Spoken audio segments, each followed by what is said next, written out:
সকালে জলপাইগুড়ি জেলার পশ্চিম ধুরামারি এলাকায় একটি বিশাল রক পাইথন উদ্ধারকে ঘিরে ব্যাপক চাঞ্চল্য ছড়ায়। স্থানীয় সূত্রে জানা যায়, গত কয়েকদিন ধরেই এলাকাবাসীর একটি ক্যানেলের ধারে সাপটিকে দেখতে পাচ্ছিলেন। প্রচণ্ড শীতের দাপটে এই দিন সকালে রোদ পোয়াতে বেরিয়ে আসে বিশাল আকৃতি ওই রক পাইথনটি। সাপটিকে রোদ পোয়াতে দেখে আতঙ্কিত স্থানীয়রা প্রথমে এলাকায় পঞ্চায়েত সমিতির সদস্য দেবশ্রী বিশ্বাসকে বিষয়টি জানান। তিনি দ্রুত বিন্নাগুড়ি ওয়াইল্ড লাইফ স্কোয়াডে খবর দেন। বন দপ্তরের কর্মীরা ঘটনাস্থলে পৌঁছানোর আগেই কয়েকবার সাপটি লুকিয়ে পড়লেও আজ স্থানীয়দের সক্রিয় সহযোগিতায় অবশেষে সাপটিকে ধরতে সক্ষম হন বনকর্মীরা। পরবর্তীতে বিন্নাগুড়ি ওয়াইল্ড লাইফ বিভাগের কর্মীরা রক পাইথনটিকে নিরাপদে উদ্ধার করে নিয়ে যান। বন দপ্তর সূত্রে জানা গেছে, উদ্ধার হওয়া সাপটি সম্পূর্ণ সুস্থ রয়েছে। প্রয়োজনীয় পর্যবেক্ষণের পর সাপটিকে নিরাপদে জঙ্গলে ছেড়ে দেওয়া হবে।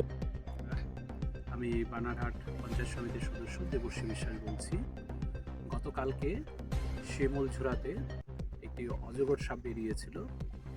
সেটা ঘোরাঘুরি করছিল, রোদ তাপাচ্ছিল, সবাই দেখেছিলাম। তারপর আমরা ফরেস্ট ডিপার্টমেন্টকে ফোন করেছি, তারা আসতে দেরি করাতে কালকে সেই সাপটি লুকিয়ে যায়। তবে আজকে আবার বেরিয়েছে এবং যার বাড়ির পাশে সুব্রত সরকার, সে আমাকে খবর দেয় এবং আমি সঙ্গে সঙ্গে গিয়ে দেখতে পাই। তারপর আবার ফরেস্ট ডিপার্টমেন্টকে জানাই এবং তারা এসে সাপটিকে উদ্ধার করে নিয়ে যায়। সাপটি প্রায় 25 ফুট লম্বা একটি অজগর সাপ, হয়তো আরও আশেপাশে থাকলেও থাকতে পারে। তো সাপটি উদ্ধার করাতে আমরা খুব খুশি হয়েছি এবং আমাদের দুশ্চিন্তা মুক্ত হয়েছে, কারণ কি আমরা খুব দুশ্চিন্তার মধ্য দিয়ে কাটাচ্ছিলাম দুদিন ধরে। নমস্কার। ব্যুরো রিপোর্ট, রাষ্ট্রীয় প্রসার বাংলা।